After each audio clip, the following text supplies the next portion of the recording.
Na hora que vocês forem gravar, colocar parte 1 e parte 2.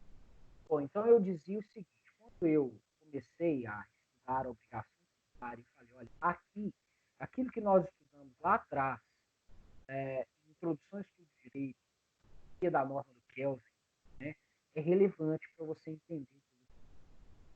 Porque a teoria do Kelsen, ela trabalha com uma lógica muito próxima da ideia da causalidade. Ele só muda o nome. Ele fala assim, como nós estamos falando de uma ciência normativa, né, não é uma ciência natural, ela não estuda os fatos, ela estuda as normas, eu não vou trabalhar com o princípio da causalidade, mas com o princípio da imputação.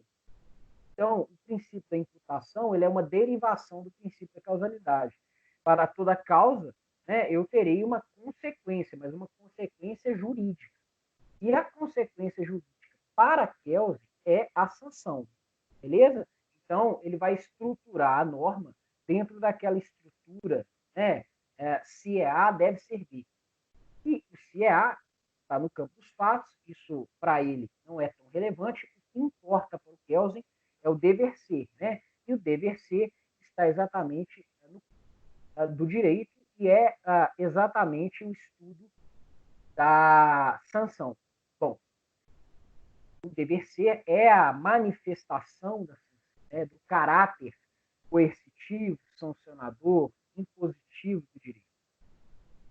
Quando a gente estuda a obrigação tributária, a gente acaba voltando a isso. Por quê? Porque o fato gerador nada mais é do que, se nós analisarmos bem, a primeira parte da norma a que o Kelsen se referia. É o CA, é a situação de fato que, uma vez manifesta, gera para o sujeito ativo, né, um direito e para o sujeito passivo um dever. Todo mundo está com o áudio oscilando aí, gente? Ou vocês estão me escutando bem? Dá um retorno aqui, que o Vitor falou que o áudio estava piscando. Vocês estão me ouvindo bem? Está oscilando. Vê se melhora. Melhorou? Melhorou? Então tá. Então vamos lá. Eu dizia, então, que a gente, quando estuda, né, a teoria do Hans Kelsen, teoria da norma do Hans Kelsen, e a gente tem contato com aquela estrutura, né? Se é A, deve ser B. O que importa para o Kelsen é o dever ser, né? É o deve ser B, aonde ele coloca a sanção. Eu disse que quando nós começamos a estudar a teoria, né, da norma, eu geralmente faço menção à obrigação tributária, porque eu falo, quando a gente for estudar a obrigação tributária lá na frente, lá no 8º período, a gente vai ter que lembrar da teoria da norma do Kelsen. E a única diferença, né, é que aqui o dever ser não é uma sanção. O dever ser aqui é exatamente o quê? É exatamente a obrigação de pagar o tributo ou, eventualmente, de fazer ou de não fazer alguma coisa que está relacionada com a obrigação acessória. Mas o CA, a situação fática que faz nascer a obrigação tributária, é exatamente aquele CA lá de trás, que nós vemos, inclusive, no direito penal, né? Matar. Então, se matar, sofrerá uma pena. Né? Subtrair coisa alheia móvel. Então, se subtrair coisa alheia móvel, sofrerá uma pena. Né? Corrupção ativa, corrupção passiva, todos os crimes, peculato, tem uma situação fática que uma vez manifesta no mundo concreto, gera uma consequência jurídica, que no direito penal é uma pena, uma espécie de sanção. Aqui não. Aqui a consequência jurídica não é uma sanção, mas a situação fática, bom, esta é a mesma que nós vimos na teoria da norma do Kelsen, que nós vimos na teoria do crime e que nós vamos ver agora no estudo da obrigação tributária. O fato gerador, e aí eu fiz toda essa digressão para te explicar isso. O fato gerador nada mais é do que esta causa,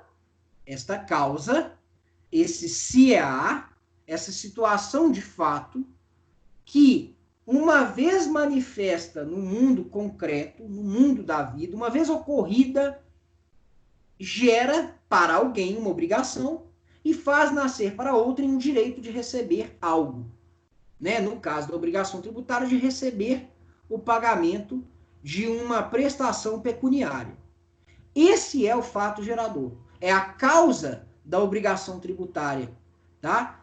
Ele é compreendido facilmente se você fizer essa digressão.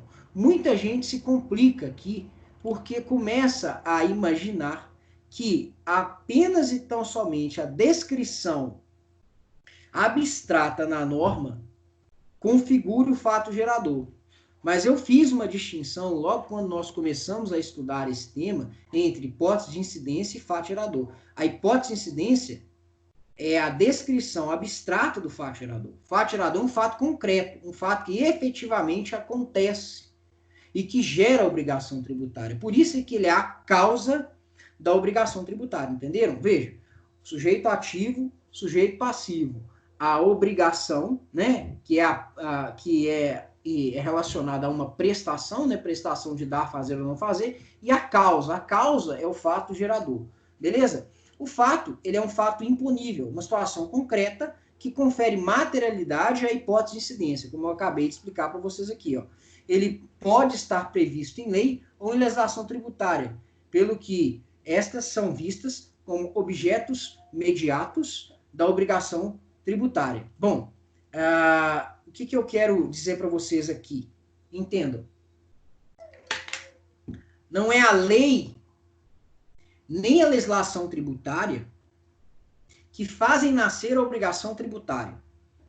Mas a obrigação tributária só pode nascer quando nós temos a previsão abstrata de uma hipótese de incidência que se materializa no plano concreto, ou seja, com a ocorrência de um fato gerador.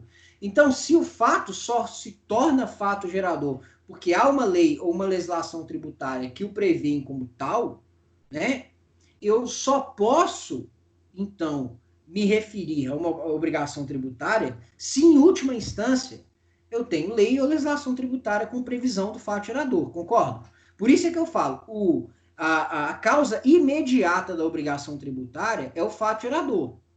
A causa imediata da obrigação tributária é o fato gerador. É aquilo que gera a obrigação tributária imediatamente. A causa mediata é a lei ou a legislação tributária na qual estão previstas os fatos geradores. Ficou claro? Qual que é a causa imediata da obrigação tributária? O fato gerador. Qual que é a obrigação imediata? A lei ou a legislação tributária. Ué, professor, mas peraí. A obrigação tributária, ela nasce com o fato gerador. Isso eu entendi. Mas você está dizendo que o fato gerador pode ter previsão em uma legislação tributária? Ou seja, ele pode ter previsão em um ato normativo que não tem status de lei, né? Porque legislação tributária, vocês viram, é uma expressão mais ampla, que inclui, inclusive, a lei, mas não se restringe à lei.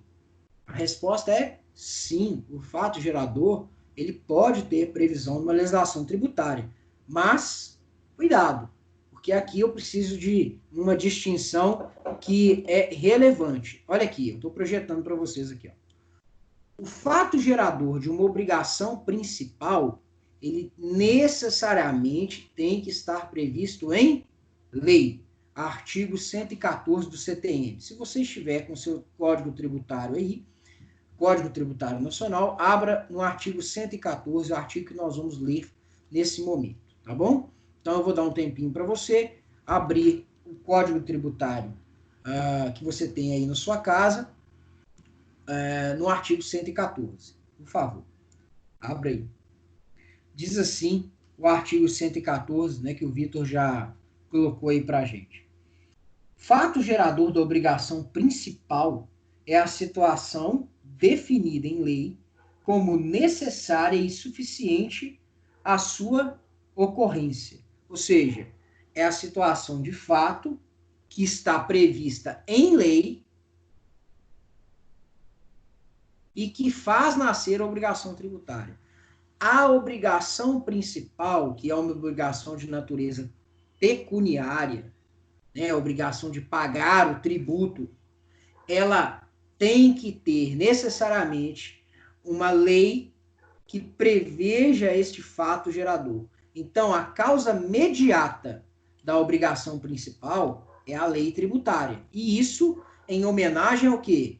Em homenagem ao princípio da legalidade tributária. Não há que se falar em instituição de tributos, a não ser que isso se dê por meio de lei, não é? Vamos voltar lá na Constituição, artigo 150, artigo 150, inciso 1. Sem prejuízo de outras garantias asseguradas ao contribuinte, é vedado à União, aos Estados, ao Distrito Federal e aos municípios exigir ou aumentar tributo sem lei que estabeleça. Ora, se o fato gerador é o que faz nascer a obrigação tributária, e se é por meio da ocorrência do fato gerador que eu vou ser obrigado a pagar o tributo, se há uma garantia constitucional do contribuinte que fala que eu só posso exigir tributo por meio de lei, é claro que esse fato gerador da obrigação pecuniária tem que estar previsto em lei. Beleza? Joia? O fato gerador da obrigação principal tem necessariamente que ser previsto em lei. Ficou claro? Sim ou não? Joia. Obrigado, Brenda. Mais alguém, gente? Joia, Vitor. Beleza, Sandra. Agora vejam, deixa eu voltar aqui para mim e depois vou projetar lá de novo. Eu mencionei anteriormente que o fato gerador ele podia ter previsão em lei ou na legislação tributária. Eu estou ficando maluco? Não, não estou ficando maluco, porque eu estou falando agora, veja, eu estou falando agora de um fato gerador mais amplo. Eu estou falando do fato gerador, né, de uma obrigação que não é necessariamente obrigação pecuniária, a obrigação principal. Então vamos lá, deixa eu projetar aqui para você. A obrigação pecuniária, que é a obrigação principal, né, essa só vai acontecer se o fato gerador estiver previsto em lei. Agora, nós temos também as obrigações secundárias, que nós, ou acessórias, melhor dizendo, nós já estudamos, né? Obrigação acessória tem a ver com a prestação de fazer ou não fazer, né? Esta obrigação secundária é a obrigação, eventualmente, de apresentar os livros contábeis para fiscalização tributária, apresentar uma declaração, apresentar, né, determinados documentos para receber uma determinada qualificação que garanta, por exemplo, imunidade.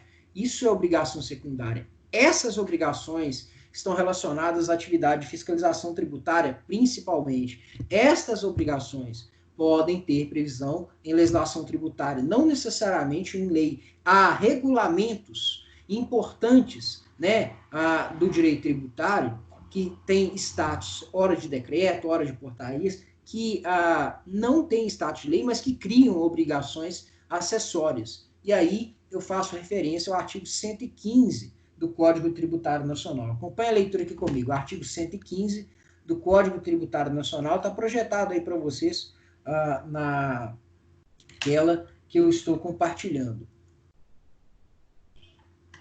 Diz assim o artigo 115.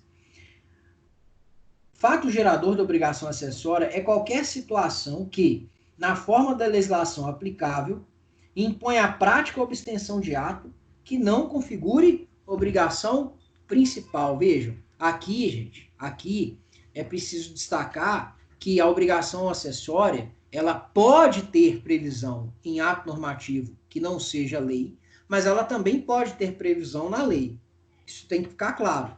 Se ela tiver previsão na lei, ela não pode caracterizar o quê? Obrigação principal. Por quê? Porque ela está caracterizada com a prestação de fazer ou não fazer, e não com a prestação de dar dinheiro. Beleza? Ficou claro? Por isso é que a causa mediata, estou projetando aqui, ó, da obrigação acessória é a legislação tributária, tá certo? Portarias, resoluções, instruções normativas, circulares, tudo isso pode gerar obrigação tributária, desde que nós estejamos a falar de obrigação tributária acessória. Perfeito? Sim? Então, me fala aí, todos entenderam? porque agora a gente vai aprofundar um pouquinho mais no fato gerador. Agora eu quero ler com vocês os artigos 116 e 117. Se vocês derem uma olhada, vocês vão perceber que a gente leu do 113 até o 123. Outros artigos que a gente ainda vai ler, né? Do 124 em diante, alguns nós já lemos, mas nessa brincadeira toda da obrigação tributária, nós vamos ler do 113 até o 123. Olha, eu quero ler agora o 116 e o 117, porque os outros a gente já leu. O 116 e o 117 falam do quê? Eles falam do quê? Eles falam da natureza e da ocorrência do fato gerador. Eles falam o que é o fato gerador e eles falam também quando é que vai se consubstanciar esse fato gerador. Deixa eu te explicar isso primeiro, porque quando a gente for ler, né, o que diz o artigo, quando eu projetar para vocês essa informação, isso vai ficar mais claro. Veja, eu disse que o fato gerador é o SIA, né? Uma situação de fato que gera uma obrigação jurídica. Mas vejam, esta situação de fato, ela também pode ser uma situação de direito. Uma questão, né, que se constitui não no mundo dos fatos, mas no mundo do direito. Por exemplo, né, para que eu tenha transferência da propriedade no direito privado, vocês sabem, né, eu preciso do quê? Depende, professor. Se a res, se a coisa for móvel, eu preciso do evento da tradição. E se a coisa for imóvel, eu preciso do registro. É com o registro uma situação de direito que nasce a propriedade. Perceberam? Então, o fato gerador ele pode ser uma situação de fato, mas também uma situação de direito. Uma situação que tem previsão jurídica e que faz nascer obrigação tributária. Entenderam? Fez sentido para vocês aqui a distinção entre situação de fato, no sentido mais amplo, e situação de direito? Todas as duas podem fazer nascer uma obrigação tributária. Então, fato gerador é situação de fato e de direito que fazem nascer a obrigação tributária. Beleza? Joia? Fez sentido? Beleza. Então, eu vou projetar aqui para vocês, ó. Os artigos 116 e 117, eles vão falar exatamente isso, tá? Que o fato gerador ele pode ser uma situação de fato e que quando ele for uma situação de fato, né, ele se relaciona com uma circunstância material, concreta, fática, né, produtora de efeito. Um exemplo aqui é a importação, né, isso é uma situação de fato que faz nascer a obrigação tributária. E ele também pode ser uma situação de direito. E nesse caso ele está relacionado não com o mundo dos fatos, mas com o mundo do dever ser, para usar a terminologia do Kelsen, né? Então, no caso aqui do pagamento do IPTU, só vai nascer a obrigação tributária se houver uma relação entre o sujeito ativo, né? Ou melhor, o sujeito passivo da obrigação tributária e a coisa, que for uma relação de propriedade ou de posse com ânimos domini. Senão ele não vai ser o sujeito ativo, o sujeito passivo, melhor dizendo, da obrigação tributária. Isso aqui é uma situação jurídica, uma situação de direito. Beleza? Agora, o que diz o artigo 116? Abre aí o artigo 116. Ele está dizendo assim, mais do que mera natureza jurídica do fato gerador, essa distinção é importante para saber quando é que vai ocorrer o fato gerador. Porque percebam, quando é uma situação de fato, isso é fácil. Ora, eu importei, no exato momento da importação, vai nascer a obrigação tributária. Mas e quando eu estiver me referindo a uma situação jurídica? Quando é que vai ocorrer efetivamente o fato gerador? É isso que o artigo 116 te explica. Vamos ler o artigo 116, incisos 1 e 2, e o seu parágrafo único? Então vamos lá. Diz assim o artigo 116. Salvo disposição de lei em contrário, considera-se ocorrido o fato gerador e existentes os seus efeitos. Primeira coisa que vocês precisam entender quando vocês leem o caput. Isso aqui está dizendo o seguinte, pode ser diferente? Pode, se a lei expressamente o disser. Se a lei não disser nada, você aplica o 116. E nesse caso, né, você vai considerar ocorrido o fato gerador, inciso 1, tratando-se de situação de fato, desde o momento em que se verifiquem as circunstâncias materiais, grifa aí, circunstâncias materiais necessárias a que produza os efeitos que normalmente lhes são próprios. Então, veja, quando eu estiver falando de um fato gerador, que é uma situação de fato, quando é que vai ocorrer o fato gerador? Quando se consubstanciarem as circunstâncias materiais necessárias à produção de efeitos. Quando o fato efetivamente acontecer.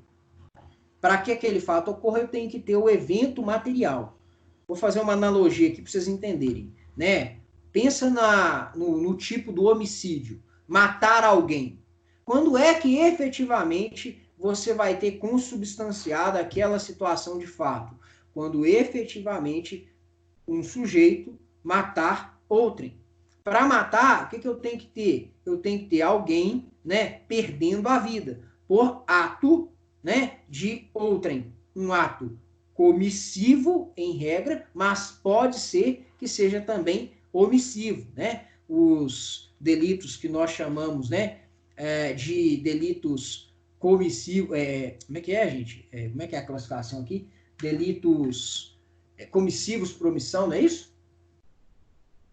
Não é essa a classificação? Vocês lembram do direito penal? Acho que é isso mesmo, né? É isso mesmo. É em nome espúrio, né? Algumas classificações estranhas, né? Mas é isso mesmo. Comissivos por omissão. Então, isso mesmo. Você pratica quando omite, né? Por exemplo, a mãe que deixa o filho morrer por inanição, né? Não dá comida para ele. Esse é um exemplo. Ela pode praticar um crime comissivo por omissão. Beleza? Omissão de socorro, não. Omissão de socorro é um crime omissivo próprio. Esse comissivo por omissão é um crime omissivo impróprio. É diferente. É bem diferente. Tá? Bom, eu fiz essa analogia aqui. Quando eu estiver falando de um fato gerador, que é uma situação de fato, eu tenho que ter, né, as circunstâncias materiais que estão relacionadas a esse fato ocorrendo para o fato gerador se consumar. Agora, e quando o fato gerador for uma situação jurídica? Quando ele for uma situação jurídica, aqui, ó, inciso 2, tratando de situação jurídica desde o momento em que esteja definitivamente constituída nos termos do direito aplicável. Meus caros, vou dar o exemplo de novo da propriedade. Quando se dá a aquisição da propriedade? Com a entrega das chaves? Não, não é com a entrega das chaves. A aquisição da propriedade se dá com o registro, se eu estiver falando de um bem imóvel. Quando é que vai se dar o fato gerador da obrigação de pagar o IPTU? Com a aquisição da propriedade, que se consubstancia com o registro. Então, nesse caso, o fato gerador é uma situação jurídica. Ela precisa o quê? Ela precisa estar definitivamente constituída nos termos do direito para que nós tenhamos o quê? Para que nós tenhamos a obrigação de pagar o tributo. Beleza? Ficou claro? Agora, o parágrafo único para a gente encerrar o 116. A autoridade administrativa poderá desconsiderar atos ou negócios jurídicos praticados com a finalidade de dissimular a ocorrência do fato gerador do tributo ou a natureza dos elementos constitutivos da obrigação tributária, observados os procedimentos a serem estabelecidos em lei ordinária. Isso aqui é para fins de fiscalização, né, da ocorrência da obrigação tributária e do dever de pagar o tributo, consequentemente. Se você pratica atos para simular, né, uma prática, você geralmente, né, tenta camuflar algo. Né? Então, o que ele está falando aqui é, se você pratica atos para ocultar a ocorrência do fato gerador, e se esses fatos, né, eventualmente, são apenas uma aparência, eles não são efetivamente, né, realizados, eles são apenas uma tentativa de ofuscar a clareza do fisco, né, que é o sujeito ativo ali da obrigação tributária, né, da pessoa jurídica de direito público, em regra, né, que é o sujeito ativo da obrigação tributária. Bom, esse agente, né, que atua na fiscalização tributária, pode desconsiderar esses fatos. para fins de apurar a obrigação tributária. É isso que diz o parágrafo único do artigo 116, que a gente acabou de ler, tá? Só para concluir aqui, ó, algumas questões que nós vamos ver agora no artigo 117. Olha só, fato gerador, né, quando ele é uma situação jurídica, ele pode estar condicionado ao quê? A um evento futuro e incerto. Evento futuro e incerto, vocês já viram no direito civil, é o que nós chamamos de condição. Esse evento futuro e incerto, né, se ele ocorrer, ele pode, eventualmente, suspender ou resolver a obrigação tributária. Né? Então, ele pode ser uma condição suspensiva do fato gerador. O fato gerador só vai acontecer, né, quando ele efetivamente se consubstanciar. Né? Até que esse evento futuro incerto se manifeste, não há o fato gerador, então o fato gerador fica suspenso. Ou ele pode ser resolutivo do fato gerador, ou seja, o fato gerador ele ocorreu, mas quando esse fato futuro incerto, quando esse evento futuro incerto ocorrer, o fato gerador vai se resolver. Aqui nós estamos estudando o quê? Um evento futuro incerto que está relacionado ao fato gerador. Olha aqui, ó. Além, né, do que nós já estudamos, em sendo uma situação jurídica, eu não estou falando de situação de fato, tá? Ele sendo uma situação com previsão normativa que só vai se consubstanciar quando efetivamente cumpridos elementos jurídicos para se concretizar, né, ele pode estar submetido, ele quem? O fato gerador, a uma cláusula suspensiva ou resolutiva. Um evento futuro incerto nós chamamos de condição, tá certo? Isso é o que está previsto no artigo 117. Eu queria que a gente lesse o artigo 117 agora, para depois eu explicar esses dois pontos aqui. Ó. Vamos lá no 117. 117, incisos 1 e 2. Vamos lá. Para os efeitos do inciso 2, e eu estou me referindo ao inciso 2 do artigo 116 que nós acabamos de ler, tá? Para os efeitos do inciso 2 do artigo anterior, e salvo disposição de lei em contrário, os atos ou negócios jurídicos condicionais reputam-se perfeitos e acabados. Veja bem, nós estamos falando de atos jurídicos ou negócios jurídicos sujeitos a condições. E nós estamos, de acordo com o CTN, entendendo que eles vão se manifestar como atos perfeitos e acabados, né? Atos jurídicos perfeitos, quando?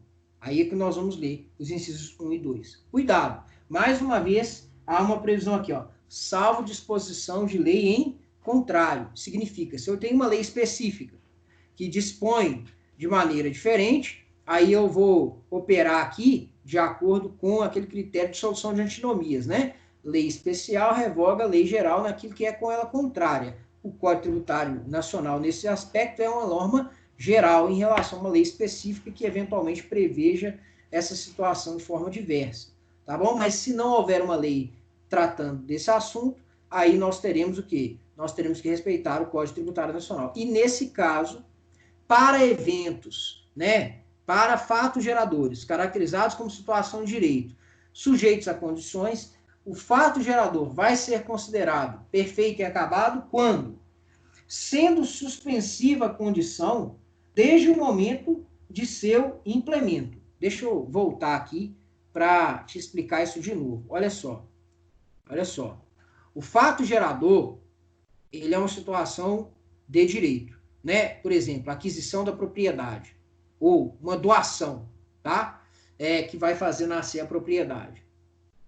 Imagine o seguinte: a doação vai se dar quando duas pessoas se casarem. É condição para que a doação se dê, as pessoas se casarem. Quando elas se casarem, se dá a condição. Esse casamento é um evento futuro e incerto. A gente não sabe se vai acontecer. Enquanto não houver o casamento, não vai se dar a doação. Então, esse evento futuro incerto, ele suspende a ocorrência do fato gerador, que se dá com a doação, porque a partir do momento que se dá a doação, adquire-se a propriedade e, consequentemente, o quê? Consequentemente, nasce o fato gerador, não é isso? Joia. Nesse caso aqui, eu estou falando, né, de um outro tributo, né, o ITCMD, né? Com a doação, nasce a obrigação de pagar o ITCMD, tá bom? Bom, olha só, é uma situação jurídica, mas ela está suspensa, né, por conta do quê? De um evento futuro incerto. E o que o CTN está falando é o quê? Ele está falando que, sendo suspensiva a condição, o implemento do fato gerador, né, depende da ocorrência dessa situação, ou seja, do casamento. Com o casamento, no exato momento do casamento, você tem o fato gerador, que é a doação e, consequentemente, a obrigação de pagar o tributo. Entenderam? Então, essa situação futura incerta suspende a ocorrência do fato gerador, que não vai acontecer enquanto ela não ocorrer. Ficou claro? Isso é o inciso 1. Ficou claro aqui a condição suspensiva? Evento futuro e incerto que suspende a ocorrência do fato gerador. O fato gerador vai se consubstanciar quando ela efetivamente ocorrer. E a resolutiva? Resolutiva é que termina, viu, gente? Resolutiva é que vai resolver. Vamos colocar dessa forma, né? Bem tautológico. É como se eu dissesse assim, olha, o negócio é o seguinte, o professor Bernardo é muito ruim, né? Alguém tem que dar uma solução para isso, alguém tem que resolver esse problema. Um evento futuro e incerto. Ninguém sabe o que vai fazer para resolver esse problema. Mas a partir do momento em que o problema for resolvido, o Bernardo acabou, não vai ser mais professor. Entenderam? A condição resolutiva acaba com o problema. A resolutiva, ela não suspende o fato gerador. O fato gerador, né, ele efetivamente já aconteceu, né? Mas a obrigação vai se resolver quando se der a obrigação resolutiva. Diferente da suspensiva. Olha só, sendo resolutiva a condição, o evento futuro e incerto é uma condição que resolve o problema. Mas o fato gerador já aconteceu lá atrás. Tá? O fato gerador já aconteceu lá atrás. Exemplo, tem um casal, né, que recebeu uma doação e a partir do momento que recebeu uma doação vai efetivamente pagar o tributo. E quando a doação, né, foi estabelecida uma cláusula resolutiva, né? Se eles se separassem, a propriedade voltaria ao doador. Pode acontecer isso? Pode, mas isso não interfere, né, na ocorrência do fato gerador. O fato gerador já aconteceu. Então, olha só, a situação jurídica, né, condicionada, né, a uma condição resolutiva, ela não impacta no fato gerador. Olha só, sendo resolutiva a condição, o fato gerador ele já ocorreu o quê? Desde o momento da prática do ato da celebração do negócio jurídico, lá atrás. Beleza? Essa é a diferença entre a causa suspensiva e a causa resolutiva. Tá certo? Beleza? Alguma dúvida? Podemos avançar?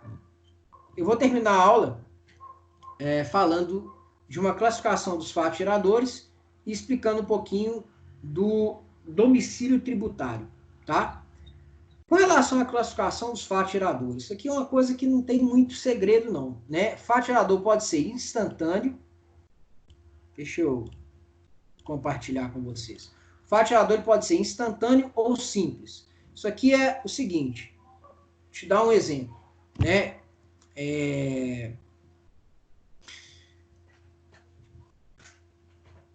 Imagine o seguinte, imagine que o professor Bernardo morreu. A morte é um evento instantâneo que gera consequências jurídicas. Existem fatos geradores que são instantâneos, ou seja, no exato momento em que se dá a ocorrência daquela situação fática, nasce a obrigação tributária. Um exemplo, quando você vai a um supermercado e compra um alimento, né, ou quando você compra um produto pela internet, você, naquele exato momento, praticou o fato gerador do ICMS. Né? É um fato gerador instantâneo. Nenhuma dúvida aqui. Fato gerador continuado e fato gerador periódico. Esses dois é que geram um pouquinho de divergência. O fato gerador continuado, ele é também chamado de contínuo ou por período certo de tempo. O fato gerador, nesse caso, gente, ele vai acontecer de acordo com o que nós chamamos, tá? Eu vou parar de compartilhar aqui, ó. Ele vai acontecer de acordo com o que nós chamamos de uma situação que se prolonga no tempo, tá? Que se complementa após um determinado tempo. Então, aquele conjunto de situações fáticas juntas é que dão ensejo ao fato gerador, né? Para isso você precisa de fazer um corte, né, em relação a aquelas situações, porque você vai ter que analisar um período específico de tempo para ter consubstanciado o fato gerador. Isso é o que se dá em relação, por exemplo, ao IPTU, ao IPVA e ao ITR, né? Por quê? Porque você vai pagar o tributo se você mantém a propriedade durante um período de tempo, né? Naquele lapso todo somado é que vai se dar o fato gerador. Isso nós chamamos de fato gerador continuado. Já o fato gerador periódico é muito parecido, mas a diferença aqui é que ele também é chamado de complexo, complexivo, completivo ou de formação sucessiva. Aqui, gente, ele se dá, né, ao longo do tempo em N fatos isolados agregados. Veja, no continuado você tem um período de tempo com fatos que não podem ser analisados separadamente, porque você vai ter um lapso inteiro, né, um certo corte temporal, que vai efetivamente dar concretude ao que nós estamos chamando de fato gerador continuado. Já no fato periódico, não. Você tem fatos independentes. Fatos independentes que serão no futuro somados para que nós tenhamos a consubstanciação do fato gerador. Então, veja, a diferença entre o fato gerador continuado e o fato gerador periódico é que no fato continuado você não separa os fatos, as situações concretas, de forma, vamos falar assim, de forma analítica. Elas são vistas como um todo. No fato gerador periódico, os fatos isolados eles são agregados. Os fatos isolados são relevantes, mas eles são agregados para que você possa efetivamente caracterizar o fato gerador. É o caso do imposto de renda da pessoa física. Tá? Você, ao longo do tempo, né, vai praticando fatos que são tributáveis. Tudo aquilo, né, que caracterizar auferimento de renda é tributável pelo imposto de renda. Mas quando você for fazer a declaração, você vai fazer em relação ao período inteiro. Um período que vai somar aqueles fatos independentes ocorridos no passado e que vai caracterizá-los como uma abstração só, que a gente chama de fato gerador periódico. Entenderam a diferença? No IPTU, no IPVA, você não tem esses... olha, hoje eu fui proprietário. Amanhã eu fui proprietário de novo. Depois de amanhã também. Veja, é um todo. É a propriedade que incide sobre o bem naquele período de tempo que é o fato gerador continuado. O periódico é diferente. Hoje eu recebi salário, amanhã também, amanhã também, amanhã também. Eu vou ser tributado em todas as hipóteses fáticas em que efetivamente eu receber salário. Na hora que eu for declarar, né, eu vou declarar o período inteiro. Aí é um fato gerador periódico. Entenderam a diferença? É uma diferença um pouco tênue, mas o que marca, né, o importante aqui para vocês entenderem, né, essa distinção é exatamente esta possibilidade de fracionar ou não os fatos para identificar, né, efetivamente a situação de fato. Beleza? Joia? Alguma dúvida? Podemos fechar com domicílio tributário? Podemos? Joia. Então vamos lá. Para mim, no artigo 127. Artigo 127 do CTN. Esse artigo é outro que traz para a gente uma série de normas que precisam ser compreendidas a partir daquilo que diz o caput, né? E que muitas das vezes gera confusão. Vamos lá, o Vitor já projetou, eu vou ler e depois vou explicar. Aí, no resumo de vocês, eu coloquei uma sequência, né, lógica, que vai facilitar a compreensão. Daqui a pouco eu vou explicar ela, tá bom? Olha só, diz assim o caput. Na falta de eleição pelo contribuinte ou responsável de domicílio tributário, na forma da legislação aplicável, considera-se como tal. Veja, a regra é que o domicílio tributário seja o quê? Domicílio de eleição. Quem vai eleger qual é o domicílio tributário? Onde você vai pagar o tributo? A regra é que quem vai eleger é o contribuinte ou o responsável, tá? Na forma da lei. A lei é que determina como é que ele vai eleger o domicílio tributário. Mas a regra é a eleição do domicílio tributário é que vai efetivamente ser relevante para definir onde é que vai ser pago o tributo.